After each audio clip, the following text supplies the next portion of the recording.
आज हम सीखेंगे पादपों में नियंत्रण और समन्वय के बारे में। प्रत्येक जीव उसके आसपास होने वाले परिवर्तनों की पहचान करता है और इन परिवर्तनों के आधार पर प्रतिक्रिया देता है। किसी जीव द्वारा उसके पर्यावरण में आने वाले परिवर्तनों की पहचान करना ताकि वह उस पर प्रतिक्रिया दे सके उद्दीपन यानी स्टिमुलस कहलाता है।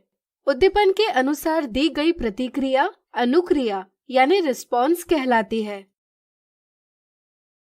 किसी उद्दीपन पर अनुक्रिया देने के लिए जीव द्वारा विभिन्न गतियां यानी मूवमेंट की जाती है। कुछ गतियां जीव के स्थान में भी परिवर्तन लाती है। यदि किसी गति के अंतर्गत जीव अपना स्थान बदलता है तो ऐसी गति गमन यानी लोकोमोशन कहलाती है। किसी उद्दीपन पर अनुक्रिया देने के लिए विभिन्न गतियों पर नियंत्रण यानी कंट्रोल आवश्यक है। इसी के साथ विभिन्न अंगों का साथ मिलकर कार्य करना यानी समन्वय यानी कोऑर्डिनेशन भी आवश्यक है। चलिए इस वीडियो में हम पादपों में नियंत्रण और समन्वय कैसे होता है इसकी जानकारी प्राप्त करें। विभिन्न जंतुओं की तरह पादप गमन नहीं कर सकते, लेकिन वे उद्दीपन के लिए विभिन्न गतियां करके अनुक्रिया अवश्य देते हैं। छुई मुई के पादप को स्पर्श करते ही तुरंत छुई मुई के पादप की पत्तियां मुड़ती है और झुक जाती है। इस स्थिति में दी गई अनुक्रिया का वृद्धि से कोई संबंध नहीं है। यदि अनुक्रिया देने के लिए की गई गति का वृद्धि से कोई संबंध नहीं होगा तो ऐसी गति वृद्धि से मुक्त गति यानी ग्रोथ इंडिपेंडेंट मूवमेंट कहलाती है। चलिए छुई मुई के पादप में वृद्धि से मुक्त गति को समझें। छुई मुई के पत्तों की कोशिकाओं में जल भरा हुआ होता है, जिसका दाब कोशिकाओं के आकार को बनाए रखता है। इससे पत्ते खुले रहते हैं। स्पर्श की पहचान करने पर पादप में कुछ रसायन जैसे पोटेशियम और क्लोराइड आयन का मोचन किया जाता है, जिसके कारण कोशिका के बाहर आयन सांद्रण यानी आयन कॉन्सेंट्रेशन बढ़ जाता है। कोशिका के अंदर और बाहर के आयन सांद्रण में अंतर कम करने के लिए परासरण यानी ऑस्मोसिस द्वारा जल कोशिका से बाहर लाया जाता है। इसके कारण कोशिकाएं सिकुड़ जाती है और पत्तियां अंदर की ओर मुड़ती है। छुई मुई के पादप में भले ही स्पर्श किसी एक भाग पर किया गया हो, लेकिन अनुक्रिया देने के लिए गति अन्य भागों द्वारा भी की जाती है। इसके लिए स्पर्श होने की सूचना वैद्युत रसायन साधन यानी इलेक्ट्रोकेमिकल मीन्स द्वारा विभिन्न भागों तक पहुंचाई जाती है। परिणाम स्वरूप पत्ते तेजी से अंदर की ओर मुड़ जाते हैं। स्पर्श से छुई मुई के पत्तों में होने वाली गति कंपानुकुंचन गति यानी सिस्मोनास्टिक मूवमेंट है। यह एक वृद्धि से मुक्त गति है। इस तरह की कुछ गतियां हैं कमल के पुष्प का सुबह के समय खिल जाना, वीनस फ्लाईट्रैप पादप द्वारा कीट का स्पर्श होते ही उसे जकड़ लेना इत्यादि भी वृद्धि से मुक्त गतियां हैं। वृद्धि पर आश्रित गति यानी मूवमेंट डिपेंडेंट ऑन ग्रोथ। कुछ पादप जैसे अंगूर के प्रतान यानी टेंड्रिल स्पर्श के प्रति संवेदनशील होते हैं। जब प्रतान का कोई भाग किसी आधार के संपर्क में आता है तो प्रतान के संपर्क वाले भाग की वृद्धि धीरे होती है, जबकि प्रतान का वह भाग जो संपर्क में नहीं है उसकी वृद्धि जल्दी होती है। इसके कारण प्रतान आधार को चारों तरफ से जकड़ लेता है और आधार के ऊपर चढ़ता है। यहाँ अनुक्रिया देने के लिए की गई गति का वृद्धि से सीधा संबंध है। ऐसी गति वृद्धि पर आश्रित गति यानी ग्रोथ डिपेंडेंट मूवमेंट कहलाती है। यहाँ पादप उद्दीपन के प्रति एक निश्चित दिशा में ही वृद्धि करता है।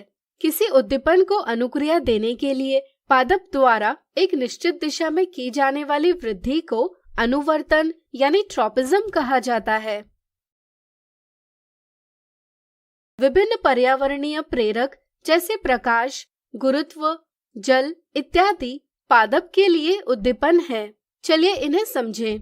पादपों के लिए प्रकाश एक उद्दीपन है। पादप का प्ररोह यानी शूट इस उद्दीपन को प्रकाश की ओर वृद्धि करके अनुक्रिया देता है, जबकि पादप की जड़ें प्रकाश की विपरीत दिशा में वृद्धि करके अनुक्रिया देते हैं। प्रकाश की उपस्थिति में पादप की अनुक्रिया को प्रकाशानुवर्तन यानी फोटोट्रॉपिज्म कहा जाता है। पादप के किसी भाग का प्रकाश की ओर बढ़ना सकारात्मक प्रकाशानुवर्तन यानी पॉजिटिव फोटोट्रॉपिज्म कहलाता है तथा पादप के किसी भाग का प्रकाश के विपरीत दिशा में बढ़ना नकारात्मक प्रकाशानुवर्तन यानी निगेटिव फोटोट्रॉपिज्म कहलाता है। हम जानते हैं कि पादप की जड़ें हमेशा नीचे की ओर वृद्धि करती है तथा प्ररोह हमेशा ऊपर की ओर वृद्धि करता है। जड़ की अधोगामी वृद्धि तथा प्ररोह की ऊपरीगामी वृद्धि गुरुत्व के उद्दीपन के लिए अनुक्रिया दर्शाती है। गुरुत्व के उद्दीपन के लिए पादप की अनुक्रिया को गुरुत्वानुवर्तन यानी जियोट्रॉपिज्म कहा जाता है। जड़ों का जमीन की ओर बढ़ना सकारात्मक गुरुत्वानुवर्तन यानी पॉजिटिव जियोट्रॉपिज्म कहलाता है तथा पादप के प्ररोह का जमीन से ऊपर की ओर बढ़ना नकारात्मक गुरुत्वानुवर्तन यानी निगेटिव जियोट्रॉपिज्म कहलाता है। इसी प्रकार पादप की जड़ें मृदा में उपस्थित जल की ओर बढ़ती है। इसलिए जल के उद्दीपन के लिए पौधे की अनुक्रिया को जलानुवर्तन यानी हाइड्रोट्रॉपिज्म कहा जाता है। पादप रासायनिक पदार्थों यानी केमिकल्स के उद्दीपन के लिए भी अनुक्रिया देते हैं, जैसे परागकण यानी पोलन ग्रेन के उपयुक्त वर्तिकाग्र यानी स्टिग्मा पर पहुंचते ही उसे बीजांड यानी ओव्यूल की ओर ले जाने के लिए एक पराग नलिका यानी पोलन ट्यूब विकसित होती है। इसे रसायनानुवर्तन यानी कीमोट्रॉपिज्म कहा जाता है। इसे अगले अध्याय में विस्तार से पढ़ेंगे। पादप इन विभिन्न पर्यावरणीय उद्दीपनों के लिए विभिन्न अनुक्रिया देते हैं। अनुक्रिया देने के लिए उद्दीपित कोशिकाएं यानी स्टिमुलेटेड सेल्स हार्मोन निर्मोचित करती है। जैसे पादप प्रकाश के उद्दीपन को संसूचित करता है। इससे प्ररोह के अग्रभाग यानी टिप में हार्मोन ऑक्सीन संश्लेषित होता है। हार्मोन कार्बनिक अणु हैं जो कि बहुत कम सांद्रण में निर्मित किए जाते हैं। यह अणु जीव के विभिन्न भागों तक संकेत यानी सिग्नल पहुंचाते हैं। पादप के हार्मोन को फाइटोहार्मोन भी कहा जाता है। हार्मोन के संश्लेषण यानी सिंथेसिस का स्थान और क्रिया क्षेत्र का स्थान भिन्न होता है। इसलिए हार्मोन आसपास की कोशिकाओं में विसरित होकर कार्य क्षेत्र तक पहुंचता है। ऑक्सीन कोशिकाओं की लंबाई की वृद्धि करता है, परंतु जब पादप पर केवल एक दिशा से ही प्रकाश आता है तब ऑक्सीन प्ररोह की टिप से विसरित होकर प्ररोह के छाया वाले भाग में आ जाता है। इससे प्ररोह के छाया वाले भाग की कोशिकाएं में ऑक्सीन का सांद्रण यानी कॉन्सेंट्रेशन बढ़ जाता है।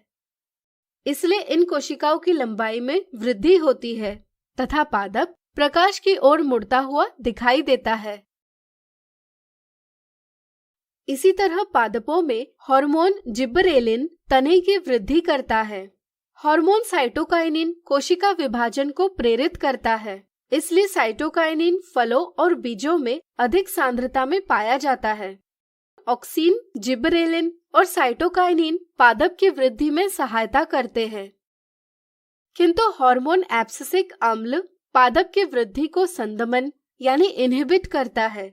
एब्सिसिक अम्ल पत्तियों के हरे रंग को पीले रंग में परिवर्तित कर पत्तियों को मुरझाता है तथा हार्मोन एथिलीन जो कि एक गैसीय हार्मोन है, फलों को पकाने का कार्य करता है। इस प्रकार पादप के विविध हार्मोन पादप की वृद्धि, विकास तथा पर्यावरण के प्रति अनुक्रियाओं का नियंत्रण और समन्वय करते हैं।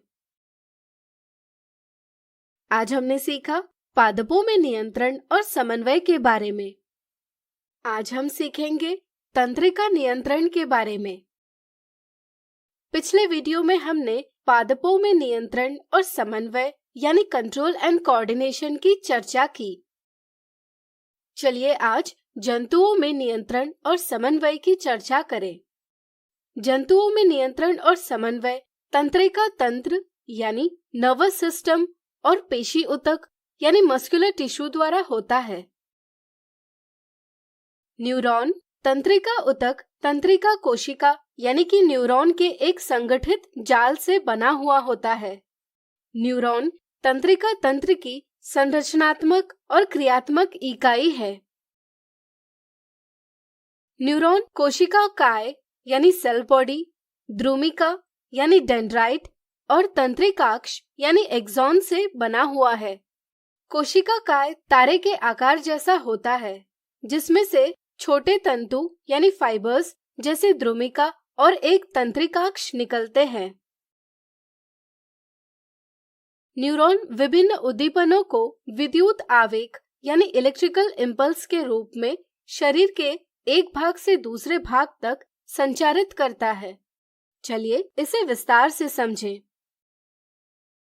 हमारे शरीर के ज्ञानेंद्रियों में ग्राही यानी रिसेप्टर्स उपस्थित होती है और ग्राही में न्यूरॉन के द्रुमिका उपस्थित होते हैं, जहां द्रुमाकृतिक सिरा यानी डेंड्राइटिक टिप पर्यावरण से सूचना की पहचान करता है। उदाहरण के लिए नासाद्वार में उपस्थित घ्राणग्राही यानी ऑल्फैक्टरी रिसेप्टर्स गंध का, जिह्वा में उपस्थित संवेदी ग्राही यानी गस्टेटरी रिसेप्टर्स स्वाद का, आंखों में उपस्थित प्रकाशग्राही यानी फोटो रिसेप्टर्स प्रकाश का, कर्ण में उपस्थित श्रवणग्राही यानी फोनो रिसेप्टर्स ध्वनि का और त्वचा में उपस्थित तापमानग्राही यानी थर्मो रिसेप्टर्स तापमान का पता लगाती है।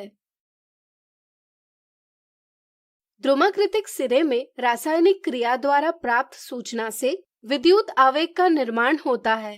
द्रुमिका से विद्युत आवेग कोशिका काय में संचारित होता है, जहां से विद्युत आवेग तंत्रिकाक्ष से होता हुआ तंत्रिकाक्ष के अंतिम सिरे तक पहुंचता है। यहाँ विद्युत आवेग द्वारा कुछ रसायनों का विमोचन होता है, जिन्हें न्यूरोट्रांसमीटर कहते हैं।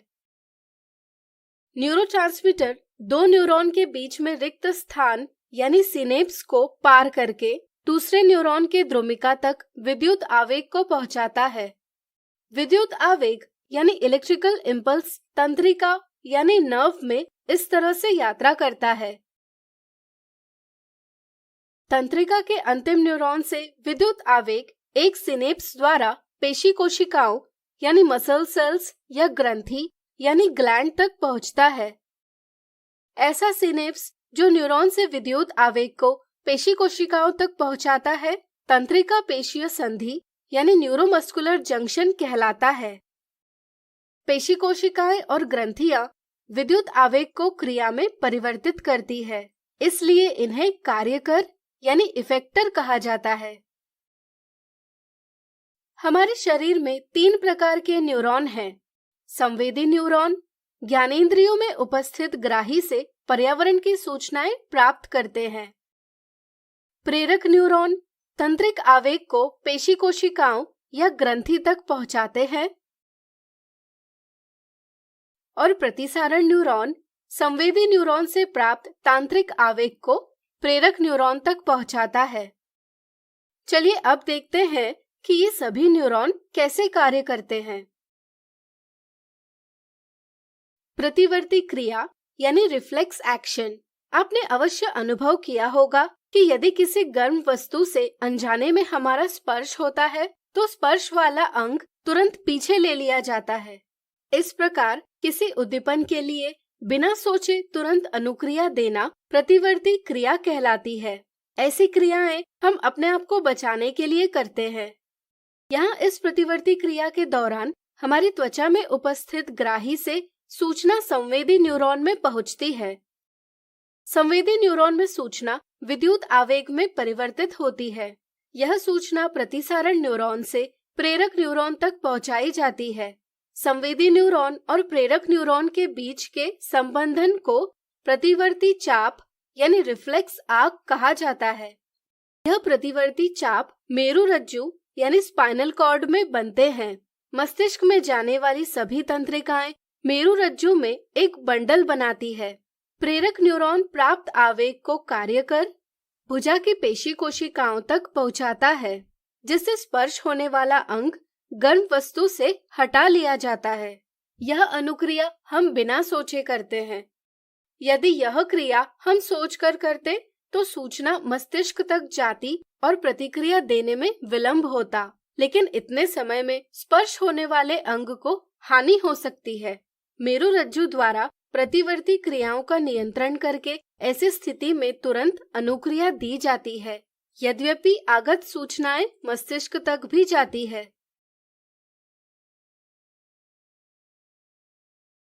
मस्तिष्क। हमारे द्वारा की गई सभी क्रियाएं प्रतिवर्ती क्रियाएं नहीं होती, जैसे चलना, बोलना, दौड़ना इत्यादि। ऐसी क्रियाओं के लिए सोचना आवश्यक होता है।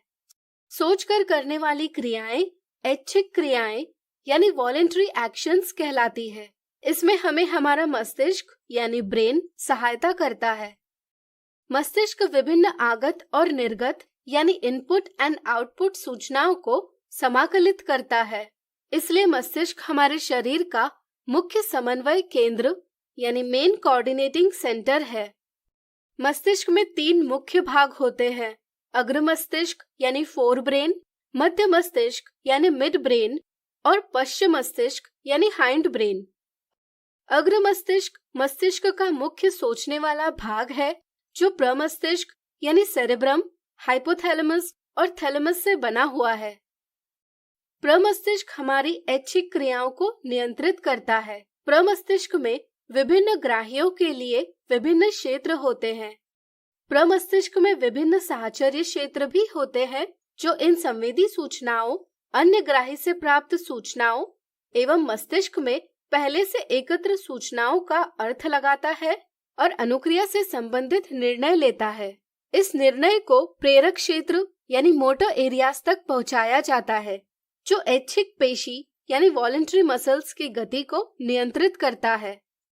हाइपोथैलेमस शरीर का तापमान, भूख, वृद्धि जैसे कार्यों का नियंत्रण करता है। हाइपोथैलेमस के नीचे पीयूष ग्रंथि यानी पिट्यूटरी ग्लैंड उपस्थित होती है, जो रुधिर में विभिन्न हार्मोन स्रावित करती है। मध्य मस्तिष्क शरीर की सभी अनैच्छिक क्रियाएं करता है। यह क्रियाएं हमारे नियंत्रण में नहीं होती। पश्चिम मस्तिष्क पॉन्स, मेडुला और अनुमस्तिष्क यानी सेरेबेलम से बना होता है।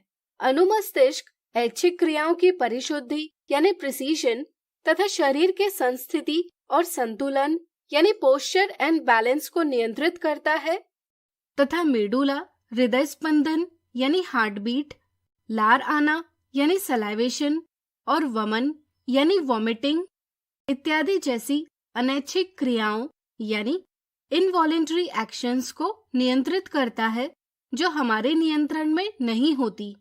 मेडुला के नीचे मेरुरज्जु उपस्थित होता है। मस्तिष्क और मेरुरज्जु की सुरक्षा। मस्तिष्क और मेरुरज्जु कोमल अंग है। मस्तिष्क की सुरक्षा हड्डियों के बॉक्स, कपाल यानी क्रेनियम, जिसे खोपड़ी यानी स्कल भी कहते हैं, के द्वारा तथा कपाल के अंदर स्थित मस्तिष्क मेरु द्रव यानी सेरिब्रोस्पाइनल फ्लूइड तरल द्वारा की जाती है। यह द्रव प्रघात अवशोषित यानी शॉक एब्जॉर्ब करता है और मस्तिष्क की रक्षा करता है। इसी तरह मेरुरज्जु की सुरक्षा कशेरुक दंड यानी वर्टिब्रल कॉलम या रीढ़ की हड्डी यानी बैकबोन द्वारा की जाती है। केंद्रीय तंत्रिका तंत्र और परिधीय तंत्रिका तंत्र। मस्तिष्क और मेरुरज्जु केंद्रीय तंत्रिका तंत्र यानी सेंट्रल नर्वस सिस्टम बनाते हैं। केंद्रीय तंत्रिका तंत्र शरीर से विभिन्न सूचनाएं प्राप्त करता है और इनका समाकलन करता है। प्राप्त सूचना के लिए प्रतिक्रिया देने के लिए पेशियों तक संदेश पहुंचना चाहिए। इसके लिए मस्तिष्क और मेरुरज्जु से विविध तंत्रिकाएं निकलती है। मस्तिष्क से निकलने वाली तंत्रिकाएं कपाल तंत्रिकाएं यानी क्रेनियल नर्व्स कहलाती है, तथा मेरुरज्जु से निकलने वाली तंत्रिकाएं मेरु तंत्रिकाएं यानी स्पाइनल नर्व्स कहलाती है। कपाल और मेरु तंत्रिकाओं से परिधीय तंत्रिका तंत्र यानी पेरिफेरल नर्वस सिस्टम बनता है।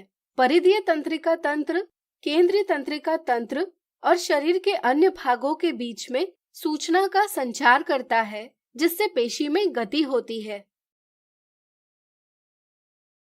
पेशी में गति। हम जानते हैं कि पेशी कोशिकाओं में विशेष प्रकार के प्रोटीन होते हैं। जब तंत्रिका आवेग परिधीय तंत्रिका तंत्र द्वारा पेशी कोशिका तक पहुंचता है, तब विद्युत आवेग के कारण प्रोटीन की आकृति और व्यवस्था दोनों में परिवर्तन आता है, जिससे पेशी की आकृति में परिवर्तन आता है और पेशी गति करती है तथा अनुक्रिया संपन्न होती है। इस प्रकार केंद्रीय तंत्रिका तंत्र और परिधीय तंत्रिका तंत्र शरीर के विभिन्न क्रियाओं का नियंत्रण और समन्वय करते हैं। तो आज हमने सीखा तंत्रिका नियंत्रण के बारे में। आज हम सीखेंगे अंतःस्रावी नियंत्रण के बारे में। पिछले वीडियो में हमने सीखा कि तंत्रिका नियंत्रण हमारे शरीर की विभिन्न क्रियाओं का समन्वय यानी कोऑर्डिनेशन करता है, लेकिन हमारे शरीर की प्रत्येक कोशिका तंत्रिका तंत्र से जुड़ी हुई नहीं है। इसलिए तंत्रिका तंत्र विद्युत आवेग को शरीर की सभी कोशिकाओं तक नहीं पहुंचा पाता तथा जब एक कोशिका में विद्युत आवेग का निर्माण और संचार होता है तो कोशिका को दूसरे आवेग का निर्माण और संचार करने से पहले अपनी क्रियाविधि को फिर से शुरू करने में कुछ समय लगता है। यानी कि कोशिकाएं विद्युत आवेग का निर्माण और संचार सतत रूप में नहीं कर पाती। इसी तरह तंत्रिकीय समन्वय तीव्र तो होता है, लेकिन थोड़े समय के लिए ही होता है।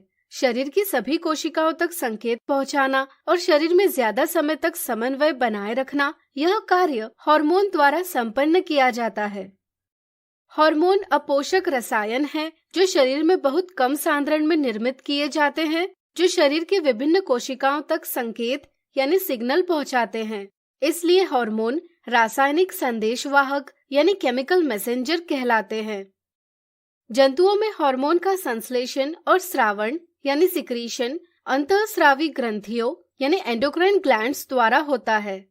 ऐसा तंत्र जो हार्मोन के स्राव द्वारा शरीर के सभी अंगों, ऊतकों और कोशिकाओं के विभिन्न कार्यों को नियंत्रित करता है, अंतःस्रावी तंत्र यानी एंडोक्राइन सिस्टम कहलाता है। हमारे शरीर की सभी अंतःस्रावी ग्रंथियां अंतःस्रावी तंत्र का भाग है। अंतःस्रावी ग्रंथियों को नलिकाएं यानी डक्ट्स नहीं होती, इसलिए अंतःस्रावी ग्रंथियां नलिका विहीन ग्रंथियां यानी डक्टलेस ग्लैंड्स कहलाती है। उनके द्वारा निर्मित हार्मोन का स्रावण सीधा रुधिर में होता है। रुधिर के साथ हार्मोन शरीर की सभी कोशिकाओं तक पहुंचता है, इसलिए शरीर में हार्मोन के संश्लेषण का स्थान और क्रिया क्षेत्र का स्थान भिन्न होता है। मनुष्य के शरीर में मुख्य अंतःस्रावी ग्रंथियां इस प्रकार है। चलिए इन्हें समझें। हमारे मस्तिष्क के अग्र मस्तिष्क भाग में हाइपोथैलेमस के नीचे पीयूष ग्रंथि यानी पिट्यूटरी ग्लैंड उपस्थित होती है। पीयूष ग्रंथि हमारे शरीर में विविध हार्मोन का स्रावण करती है, जैसे वृद्धि हार्मोन जो शरीर की वृद्धि और विकास को नियंत्रित करता है। यदि बाल्यकाल में वृद्धि हार्मोन का स्रावण ज्यादा होता है तो शरीर की असामान्य वृद्धि होती है, जो कि अतिकायकता यानी जाइगैंटिज्म कहलाता है। यदि बाल्यकाल में वृद्धि हार्मोन का स्रावण कम होता है तो वृद्धि अवरुद्ध होती है और शरीर की लंबाई नहीं बढ़ती है, जो कि बौनापन यानी ड्वार्फिज्म कहलाता है। हाइपोथैलेमस जब शरीर में वृद्धि हार्मोन का स्तर कम हो जाता है, तब हाइपोथैलेमस वृद्धि हार्मोन मोचक कारक का स्रावण करता है, जो पीयूष ग्रंथि को वृद्धि हार्मोन का स्रावण करने के लिए प्रेरित करता है। इस प्रकार हाइपोथैलेमस द्वारा निर्मित हार्मोन पीयूष ग्रंथि में से स्रावित होने वाले हार्मोन के संश्लेषण और स्राव का नियंत्रण करते हैं। अग्र मस्तिष्क के ऊपरी भाग में पिनियल ग्रंथि उपस्थित होती है, जो मेलेटोनिन हार्मोन स्रावित करती है। मेलेटोनिन शरीर के दैनिक लय यानी रिदम का नियमन करता है, यानी कि सोने जागने के चक्र और तापमान का नियंत्रण करता है। हमारे गले में अवटु ग्रंथि यानी थायराइड ग्लैंड उपस्थित होती है। अवटु ग्रंथि 2 पालियों से बनी हुई है और एक एक पाली श्वास नली के दोनों ओर उपस्थित है, इसलिए अवटु ग्रंथि का आकार तितली के आकार जैसा लगता है। अवटु ग्रंथि थायरॉक्सिन हार्मोन का संश्लेषण और स्रावण करती है। हमारे शरीर में थायरॉक्सिन कार्बोहाइड्रेट, प्रोटीन और वसा यानी फैट के उपापचय यानी मेटाबॉलिज्म का नियंत्रण करता है। अतः मुख्य रूप से थायरॉक्सिन शरीर का आधारीय उपापचयी दर यानी बेसल मेटाबॉलिक रेट के नियमन में सहायता करता है तथा शरीर की वृद्धि के लिए उपयुक्त संतुलन प्रदान करता है।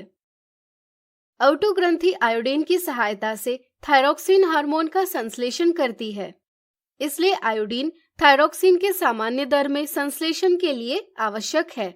इसलिए हमें आयोडीन युक्त नमक लेना चाहिए। आयोडीन की कमी से थायरॉक्सिन का संश्लेषण कम होता है, जिसे अथायरॉयडता यानी हाइपोथायरॉयडिज्म कहा जाता है। इस बीमारी को गॉइटर कहा जाता है, जिसमें अवटु ग्रंथि की वृद्धि होती है और गर्दन में सूजन आती है।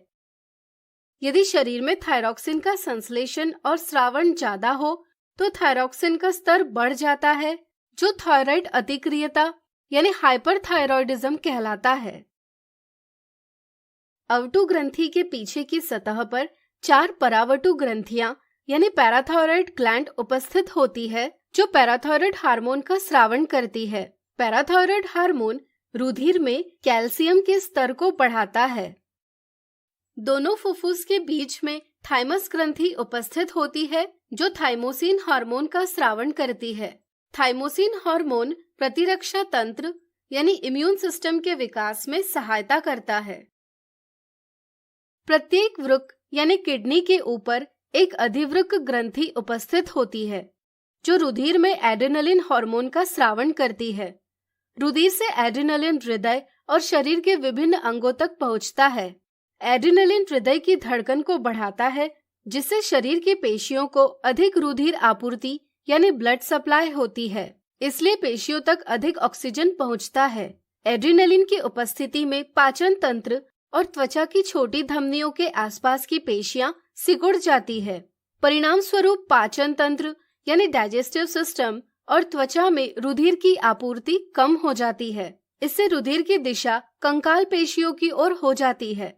इसलिए डायफ्राम और पसलियों की पेशी यानी रिब मसल्स का संकुचन यानी कॉन्ट्रैक्शन होता है और श्वास दर बढ़ जाता है। एड्रेनलिन आंखों के पुतलियों के फैलाव यानी प्यूपिलरी डायलेशन, रोंगटे खड़े होना, पसीने का स्राव को बढ़ाता है। यह सभी अनुक्रियाएं मिलकर शरीर को आपातकालीन स्थिति से निपटने में सहायता करती है।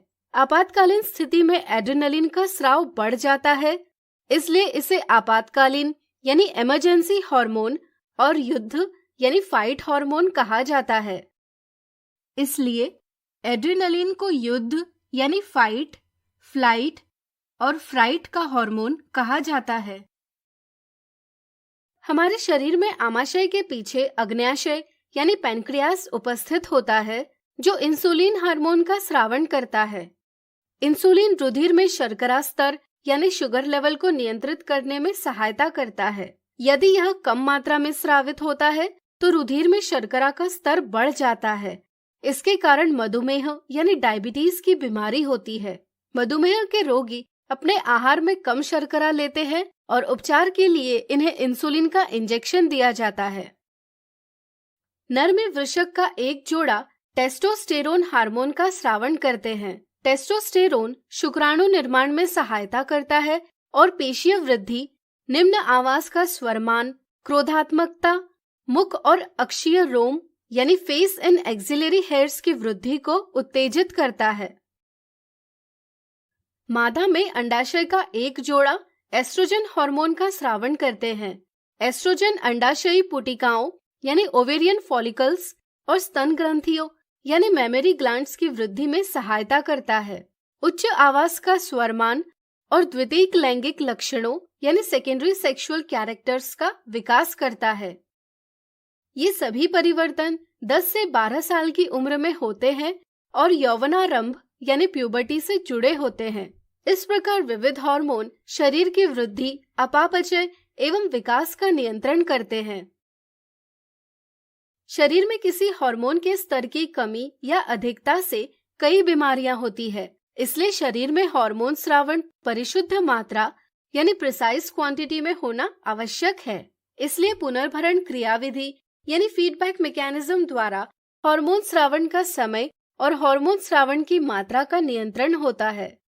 पुनर्भरण क्रियाविधि में शरीर में उपस्थित एक पदार्थ हार्मोन के स्रावन को प्रभावित करता है, जिससे हार्मोन का स्रावन शरीर की आवश्यकता अनुसार होता है। जैसे अग्न्याशय की कोशिका रुधिर में शर्करा के स्तर को संसूचित यानी डिटेक्ट करती है। इसलिए जब रुधिर में शर्करा का स्तर बढ़ जाता है तब अग्न्याशय से इंसुलिन का स्रावन होता है, तथा जब रुधिर में शर्करा का स्तर कम हो जाता है तब अग्न्याशय से इंसुलिन का स्रावन भी कम हो जाता है। इंसुलिन रुधिर में शर्करा स्तर यानी शुगर लेवल को नियंत्रित करने में सहायता करता है। इस प्रकार अंतःस्रावी तंत्र भी शरीर के नियंत्रण और समन्वय में सहायता करता है। इसलिए तंत्रिका तंत्र और अंतःस्रावी तंत्र मिलकर शरीर की क्रियाओं का नियंत्रण और समन्वय करते हैं।